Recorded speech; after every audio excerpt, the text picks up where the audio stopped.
Hello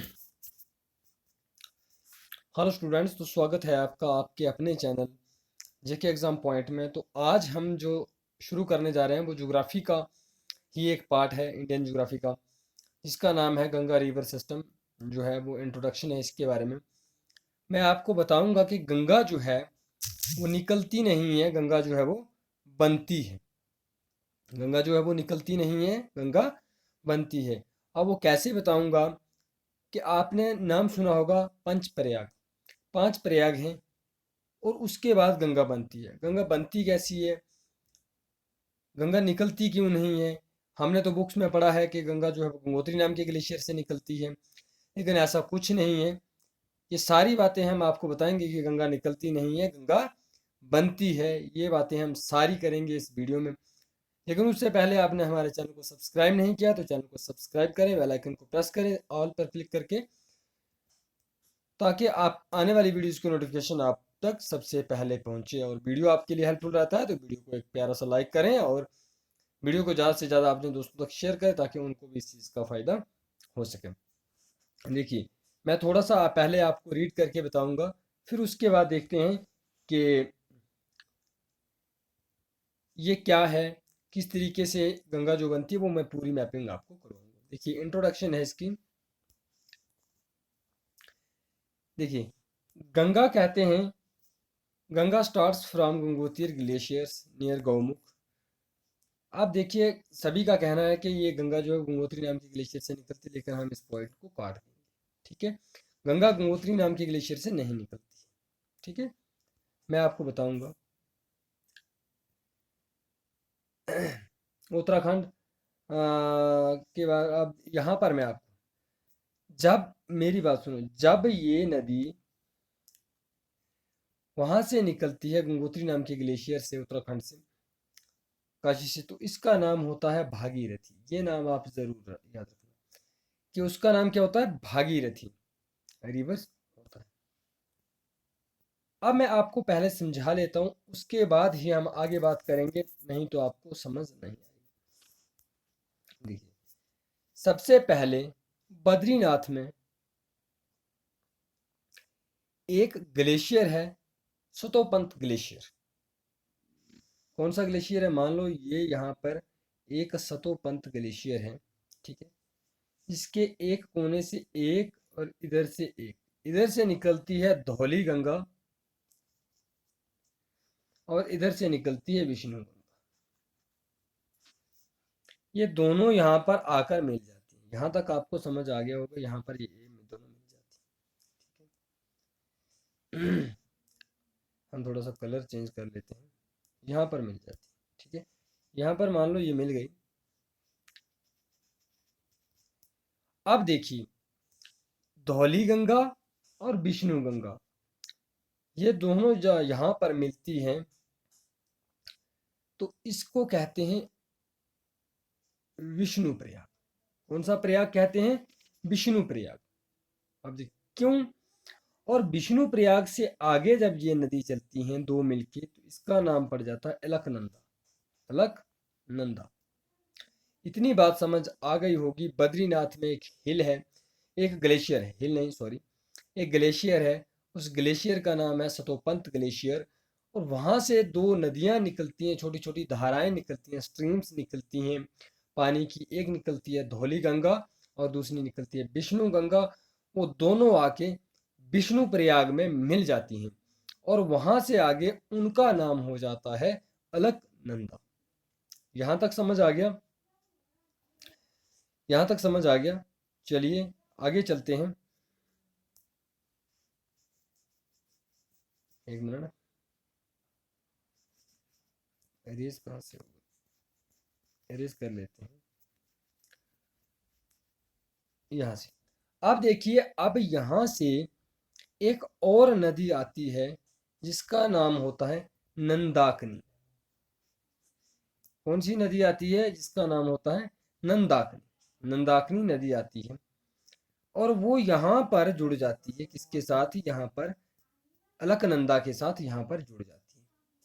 Alaknanda के साथ यहाँ पर जुड़ जाती है, तो उसका नंदाकनी नदी जब आती है तो उधर बन जाता है नंद प्रयाग। कौन सा? नंद प्रयाग। बात समझ में आई? एक हमारे पास एक ग्लेशियर सा, जिस ग्लेशियर का नाम है सतोपंत ग्लेशियर, वहां से दो स्ट्रीम्स निकलती हैं, एक है धौली गंगा, दूसरी है विष्णु गंगा। वो आके विष्णु प्रयाग में मिलती हैं। विष्णु प्रयाग से आगे वो दोनों जो है उनका नाम चेंज हो जाता है। अब मैं ये भी बताऊंगा कि नाम क्यों चेंज होता है। नाम चेंज हो जाता है, अलकनंदा नाम पड़ जाता है। जब दोनों आगे चलती हैं अलकनंदा, तो आगे उनको एक और रिवर जो है वो मिल जाती है। उस रिवर का नाम है नंदाकिनी, और वो मिलती है जाके नंद प्रयाग। वहां से आगे भी अलकनंदा ही चलती है, और आगे जाके अलकनंदा के साथ एक और रिवर जुड़ जाती है जिसका नाम होता है पिंडार रिवर। जिसका क्या नाम होता है? पिंडार रिवर। और यहाँ पर पिंडार रिवर जुड़ती है अलकनंदा के साथ, तो उधर नाम पड़ जाता है कर्ण प्रयाग। कौन सा? कर्ण प्रयाग। कर्ण प्रयाग। देखिए, विष्णु प्रयाग, नंद प्रयाग, कर्ण प्रयाग, तीन प्रयाग मैंने आपको बता दिए। अब इसके बाद जब नदी यहाँ से आगे चलती है तब भी तो अलकनंदा ही रहती है। आप बोलोगे भाई यहाँ पर दो प्रयाग पर आपने नाम चेंज नहीं किए, पहले प्रयाग के ऊपर नाम क्यों चेंज कर दिया? तो ये मैं आपको बता दूं, जब दोनों नदियों की गहराई, जब दो नदियां मिलती हैं, तो उन दोनों की गहराई जब सेम होती है, बराबर होती है, तो वहां उससे आगे उस रिवर का नाम, उन रिवर का नाम जो है वो बदल दिया जाता है। लेकिन जब एक की गहराई ज्यादा होगी, एक की गहराई कम होगी, तो ज्यादा वाली का नाम ही चलेगा। तो आप समझ गए होंगे कि धौली गंगा और विष्णु गंगा का जो गहराई थी वो बराबर थी, तो नाम पड़ गया अलकनंदा। अब हमने आगे नंदाकिनी पढ़ा, तो नंदाकिनी की गहराई कम थी, अलकनंदा की ज्यादा थी। फिर आगे पढ़ा हमने पिंडार रिवर। पिंडार रिवर जो था उसकी भी गहराई कम थी, अलकनंदा की ज्यादा थी। उसके बाद जब आगे चलते हैं, तो यहाँ से एक रिवर आता है जिस रिवर का नाम है मंदाकिनी। ठीक है। और मंदाकिनी आके यहाँ पर मिल जाता है, इसको यहाँ पर मिल जाता है। मंदाकिनी जब यहाँ पर मिल जाता है, तो इस प्रयाग को क्या कहते हैं? इस प्रयाग को हम कहते हैं रुद्र प्रयाग। कौन सा प्रयाग? रुद्र प्रयाग। ठीक है। और यहाँ पर चार प्रयाग हमने पढ़ लिए: विष्णु प्रयाग, नंद प्रयाग, कर्ण प्रयाग और रुद्र प्रयाग। चार प्रयाग पढ़ लिए। अब यहाँ से आगे भी अलकनंदा ही चलती है, क्योंकि मंदाकिनी भी जो है वो छोटी है। लेकिन इधर से एक मैंने जो आपको बताया कि भागीरथी निकलती है गंगोत्री नाम के ग्लेशियर से। तो भागीरथी जब आती है, तो ये भागीरथी और अलकनंदा जब दोनों मिल जाती है, यहाँ पर जब भागीरथी और अलकनंदा मिल जाती हैं, तो वहां पर बन जाता है देव प्रयाग।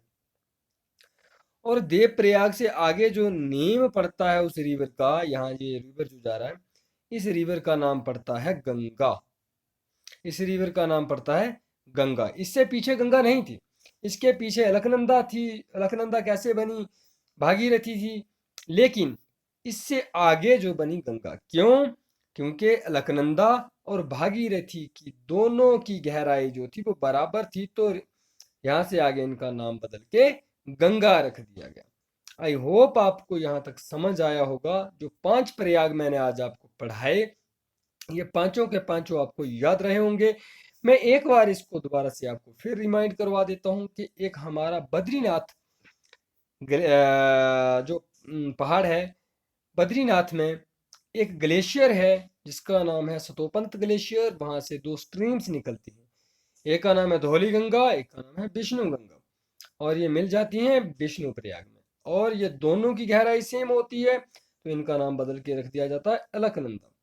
जब अलकनंदा आगे चलती है, तो इसको एक और नदी जुड़ती है जिसका नाम है नंदाकिनी नदी। नंदाकिनी। और वो मिलती है, जहाँ पे वो नदी मिलती है वहां पर उसका क्या कर दिया जाता है? नाम जो होता है अलकनंदा ही होता है, लेकिन वो प्रयाग कौन सा होता है? वो नंद प्रयाग होता है। उससे आगे फिर चलती है तो आगे पिंडार रिवर जुड़ जाती है। तो पिंडार रिवर जहाँ पर जुड़ती है, तो वहां पर नाम हो जाता है करण प्रयाग। और आगे एक नदी और आती है मंदाकिनी नदी। तो मंदाकिनी जहां पर जुड़ती है, तो वहां पर नाम कर दिया जाता है रुद्र प्रयाग। लेकिन नाम अलकनंदा ही रहता है। प्रयागों के नाम जरूर बदल रहे हैं, लेकिन नाम अलकनंदा ही रह रहा। लेकिन अब जब भागीरथी उधर से आती है, कहाँ से? गौमुख से, गंगोत्री नाम के ग्लेशियर से।